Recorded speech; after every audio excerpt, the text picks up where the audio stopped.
Hello, my third grade friends, and we are on chapter 2 titled Wilbur. And here we go. Charlotte's Web by E.B. White. Fern loved Wilbur more than anything. She loved to stroke him, to feed him, to put him to bed. Every morning, as soon as she got up, she warmed his milk, tied his bib on, and held the bottle for him. Every afternoon, when the school bus stopped in front of her house, she jumped out and ran to the kitchen to fix another bottle for him. She fed him again at supper time and again just before going to bed. Mrs. Arabelle gave him a feeding around noontime each day, when Fern was away in school. Wilbur loved his milk, and he was never happier than when Fern was warming up a bottle for him. He would stand and gaze up at her with adoring eyes. For the first few days of his life, Wilbur was allowed to live in a box near the stove in the kitchen. Then, when Mrs. Arabelle complained, he was moved to a bigger box in the woodshed. At 2 weeks of age, he was moved outdoors. It was apple blossom time, and the days were getting warmer. Mr. Arabelle fixed a small yard specially for Wilbur under an apple tree, and gave him a large wooden box full of straw with a doorway cut in it so he could walk in and out as he pleased. "Won't he be cold at night?" asked Fern. "No," said his father. "You watch and see what he does." Carrying a bottle of milk, Fern sat down under the apple tree inside the yard. Wilbur ran to her, and she held the bottle for him while he sucked. When he had finished the last drop, he grunted and walked sleepily into the box. Fern peered through the door.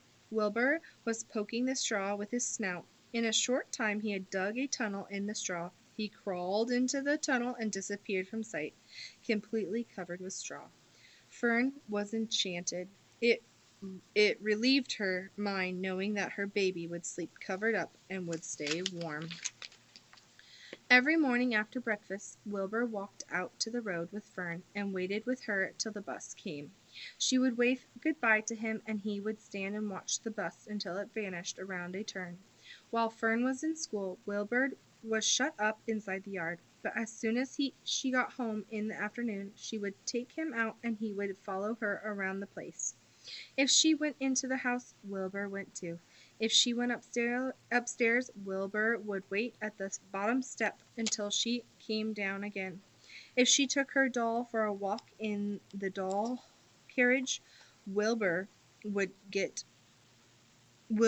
follow along.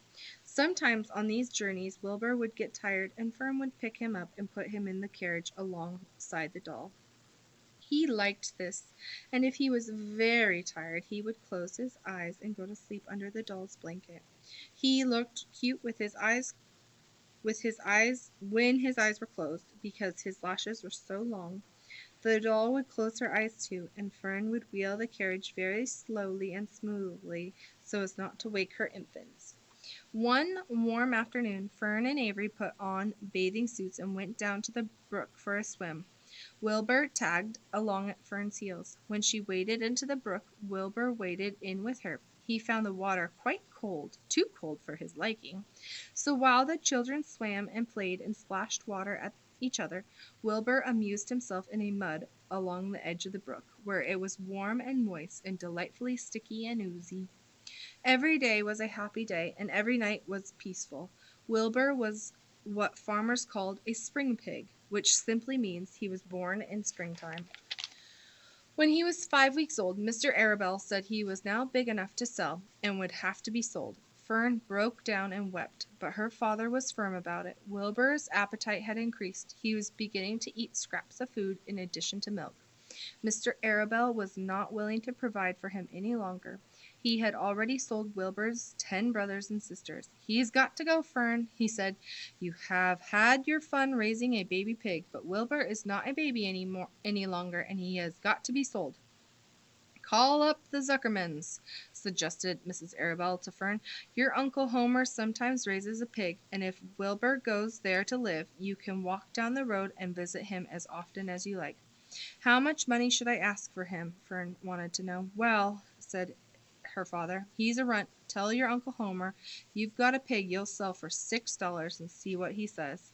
It was soon arranged. Fern phoned and got her Uncle Edith, and her Uncle Edith hollered for Uncle Homer, and Uncle Homer came in from the barn and talked to Fern. When he heard the price was only $6, he said he would buy the pig. Next day, Wilbur was taken from his home under the apple tree and went to live in a manure pile in the cellar of Zuckerman's barn. Okay, that's the end of chapter 2. So now please go to your Canvas page and answer the questions.